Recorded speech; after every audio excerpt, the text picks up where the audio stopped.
سینکڑوں سالوں سے بہت سی کہاوتیں یا ضرب المثل چلی آ رہی ہیں جنہیں ہم آج بھی استعمال کرتے ہیں۔ ان کہاوتوں یا مثالوں کے پیچھے کوئی نہ کوئی ایسی وجہ، واقعہ یا کہانی چھپی ہوتی ہے جس کے منظر عام پر آنے کے باعث وہ کہاوت یا مثل کی شکل اختیار کر گئی ہے۔ یہ کہاوتیں اور مثالیں حقائق پر مبنی ہیں اور حالات و ماحول کے مطابق استعمال میں لائی جاتی ہیں۔ یہی وجہ ہے کہ علماء ان کہاوتوں یا مثالوں کو بہت اہمیت دیتے ہیں۔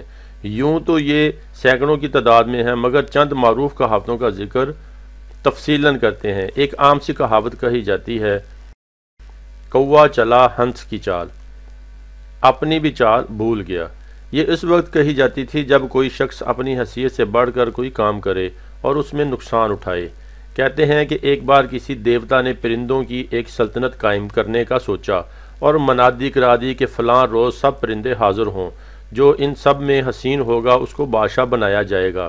ایک کالے کوے کو بادشاہ بننے کی بڑی تمنا تھی۔ اس نے ہنس کو خوبصورت سمجھ کر اس کے ادھر ادھر گرے ہوئے پر اٹھائے اور اپنے تمام بدن پر سجا لیے۔ جب تمام پرندے حاضر ہو گئے تو کالا کوا بھی ہنس کے بھیس میں آیا، اور پھر خوبصورت ہونے کی وجہ سے اس کا انتخاب بھی ہو گیا۔ پرندوں نے اس کی چال سے سمجھ لیا کہ یہ ہنس نہیں ہے، بلکہ اس کی چال کچھ کوے جیسی لگتی ہے۔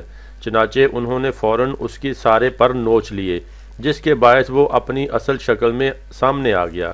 لہٰذا اس وقت سے یہ مثل بھی مشہور ہوگی کہ کوا چلا ہنس کی چال، اپنی بھی بھول گیا۔